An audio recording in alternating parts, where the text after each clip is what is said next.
You की मेहनत और शासन का आदेश। चीन की पौराणिक कथाओं, नायक और ऋषिराजाओं की कथा। नमस्कार मित्रों, आज हम आपको एक ऐसी कहानी सुनाने जा रहे हैं जो सदियों पुरानी है, पर आज भी हमारी जिंदगी में उतनी ही महत्वपूर्ण है। ये कहानी है यू की, जो चीन के महान ऋषिराजाओं में से एक थे। इस कथा में हम देखेंगे कि कैसे गुण और मेहनत ही सच्चे अधिकार का आधार बनते हैं और किस तरह एक आदर्श शासन की नींव रखी जाती है। पृष्ठभूमि। सबसे पहले जान लेते हैं कि यू कौन थे और उनका समय कैसा था। यू का जन्म चीन के एक ऐसे काल में हुआ था जब देश बाढ़ और प्राकृतिक आपदाओं से जूझ रहा था। उस समय शुन नामक एक राजा शासन कर रहे थे, जो अपने पूर्वजों के द्वारा राजसत्ता प्राप्त कर चुके थे। शुन एक न्यायप्रिय और गुणी राजा थे, लेकिन वे जानते थे कि देश की भलाई के लिए केवल जन्म या वंश पर भरोसा नहीं किया जा सकता। तभी उन्होंने एक ऐसे व्यक्ति को शासन सौंपा जो मेहनत और योग्यता के आधार पर सबसे योग्य था। वो था यू। कहानी का आरंभ। गुण ही सिंहासन की असली कुंजी। शुन ने अपने शासनकाल में देखा कि देश में बाढ़ जैसी आपदाएं लगातार हो रही हैं और जनता तकलीफ में है। ऐसे संकट का सामना करने के लिए एक सक्षम और मेहनती नेता की जरूरत थी। यू ने इस समस्या का समाधान निकालने में दिन रात एक किया। उन्होंने नदियों के बहाव को नियंत्रित करने के लिए नदियों के रास्ते बदले, बांध बनाए और नई तकनीकें विकसित की। उनकी लगन और परिश्रम से बाढ़ की समस्या धीरे धीरे कम होने लगी।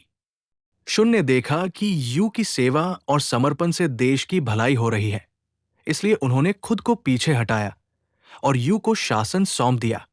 ये एक बड़ा फैसला था, क्योंकि उस समय राजसत्ता वंश या परिवार के आधार पर मिलती थी, न कि योग्यता के आधार पर। संघर्ष, नेपोटिज्म बनाम योग्यता, यहां पर एक बड़ा विवाद खड़ा हुआ। शुन के कुछ करीबी और परिवार वाले ये मान नहीं पा रहे थे कि यू जैसे बाहरी और सामान्य परिवार के व्यक्ति को शासन दिया जाए। उन्हें लगा कि वंश परंपरा को तोड़ा जा रहा है।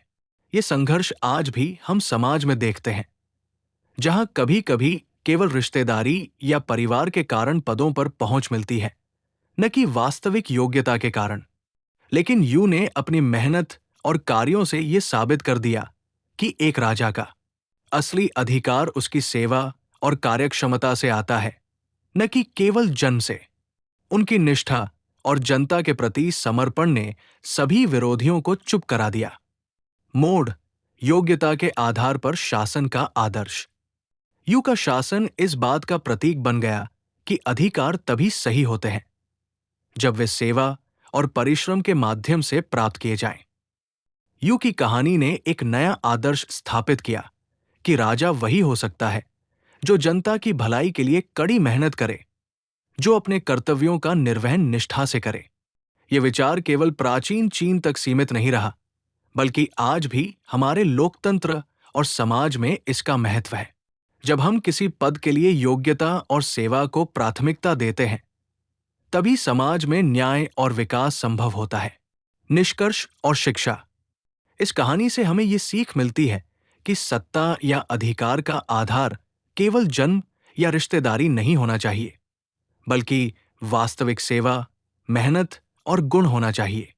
यू की तरह हमें भी जीवन में अपने कर्तव्यों को पूरी निष्ठा से निभाना चाहिए।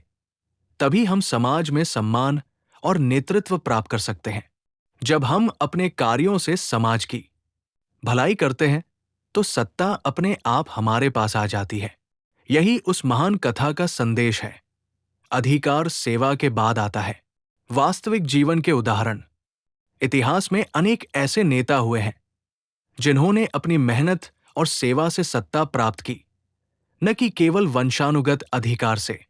महात्मा गांधी की लड़ाई, जिन्होंने न केवल भारत को आजादी दिलाई, बल्कि सेवा के आदर्श भी स्थापित किए, इसका एक ज्वलंत उदाहरण है। इसी प्रकार आज भी कई सफल व्यक्ति अपने परिश्रम और योग्यता के दम पर अपने क्षेत्र में अग्रणी बनते हैं। मित्रों, यू की कहानी हमें ये याद दिलाती है कि जीवन में सफलता और अधिकार पाने के लिए सदैव मेहनत, सेवा और गुण का सहारा लेना चाहिए।